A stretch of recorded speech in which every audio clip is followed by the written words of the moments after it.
there, folks. Welcome to another edition of the BTN Hockey Report. Rick Pizzo, Paul Caponigri along for the ride. And Cappy, if last weekend showed us anything, it's that it doesn't matter where you sit in the Big Ten standings. Even the top-tier teams can struggle against those at the bottom of the league. You're right, and what we saw last week, I mean, the league is split in half. You have the top three with Michigan, Minnesota, Penn State, and they all played the bottom last week.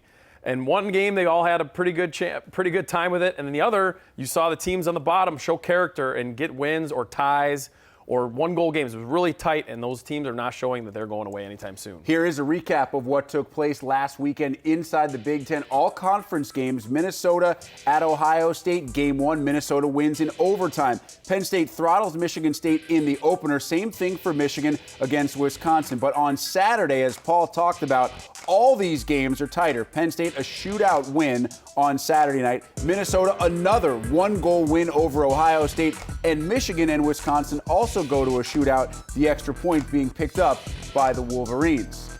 And because Minnesota gets contributions from guys like Justin Kloos and Hudson Fasching, your first and second stars of the week, they are now 1 point ahead of JT Compher, the third star of the week, and the Michigan Wolverines in the updated Big Ten standings. 1 point separating Minnesota and Michigan, 33 and 32 points respectively. Those two teams have this weekend off, at least as far as conference play is concerned. Michigan goes out of conference to play Ferris State on Friday night. But when you look at these two teams, Michigan's in great position from a pairwise perspective. Minnesota has to approach the last few weeks in a very different mindset. I think they do, and the formula for both of them is they're getting it from their top players.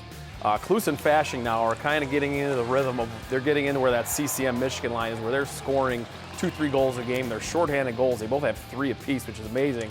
But yeah, to get to Minnesota, their schedule sets up pretty well for them. But right now with that pairwise we talked about, they're outside looking in. And the way I look at it and the way with wins, they have 6 games, probably 5-1. I'm thinking they would probably need to feel pretty good about it. And then obviously the conference tournament.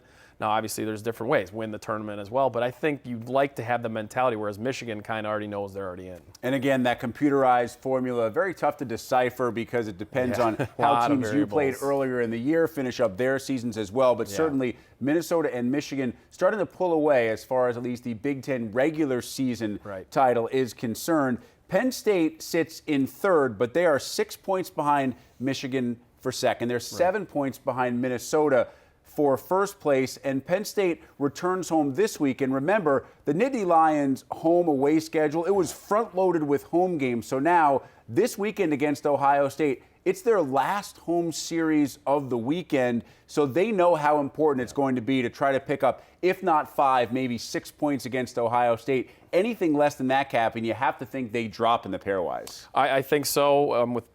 With Ohio State down in the rankings, it's not going to help them to lose any points. They've been very good at home. They know this is their last one. This is a senior weekend. This is kind of the first seniors that started the program, so this is a big moment for them as well. Tommy Olczyk, the 5th-year guy, he's going to have his last games at home. But when you look at it right now, if you started the tournament today, they're in. They're the last team in. They're that 14th team for sure to have in.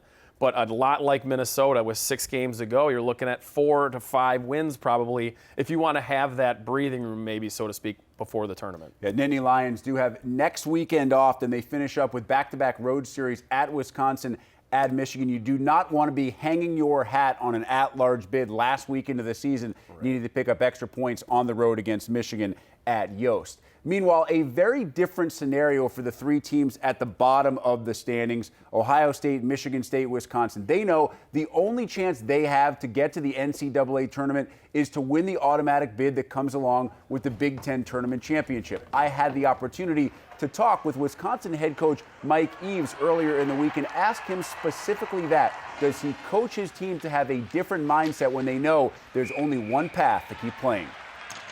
We have, as a group, made the analogy of climbing Mount Everest, and it's a journey. There's no guarantees that you're going to get to the top. We would like to win a national championship. There's no guarantees that we're going to do that, but we want to give ourselves the best opportunity. So right now, it is about, I think this young team is getting better every week that we go along the season, and if we can be playing our best at the end, we give ourselves that window of opportunity to do the things that we've talked about, and that's what we have to focus on right now, is getting better every weekend, so we're playing our best at the right time. Coach Eves loves to make the comparisons, the metaphors. We've heard last year's team and how he relied on Ernest Shackleton and the endurance. This year it's about Mount Everest. But he's right in a sense, because the team does need to have a different mindset. They can play as well as possible over the season's final 3 to 4 weeks, but they know that if they don't win the tournament, Cappy, they're not getting in to the NCAAs. So how does the mindset from a player's perspective differ when that is as clear as can be? I think now with the Big Ten and the way it's set up, it takes one really good weekend for you to get into the tournament. We've seen it before where Ohio State got to the championship game in the inaugural season because they won 2 games, got to that, almost won the 3rd game. Had a lead in the 3rd period against Wisconsin. Exactly, and I think with a young team that Wisconsin has, you are just trying to build, and I've talked to Coach Eves about that, is building like a ladder, so to speak.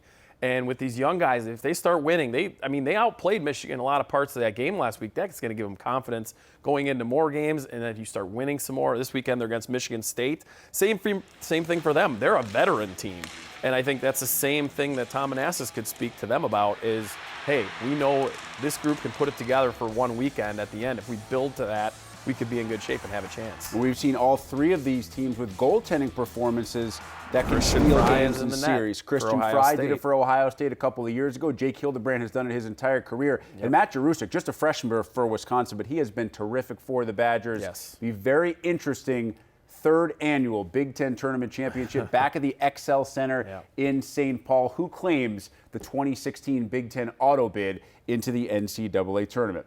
Here is the weekend schedule. Mentioned the non-conference game for Michigan against Ferris State, not pictured. Ohio State and Penn State Friday and Saturday. You can see the Friday game right here on BTN. You can also see the Michigan State-Wisconsin game on Friday. Paul and Dan Kelly have that call at 9 Eastern on BTN. Same 2 teams skate Saturday night at the Kohl Center. Enjoy all the games this weekend. Thank you so much once again for watching the Big Ten Hockey Report. For Paul Caponigri, I'm Rick Pizzo.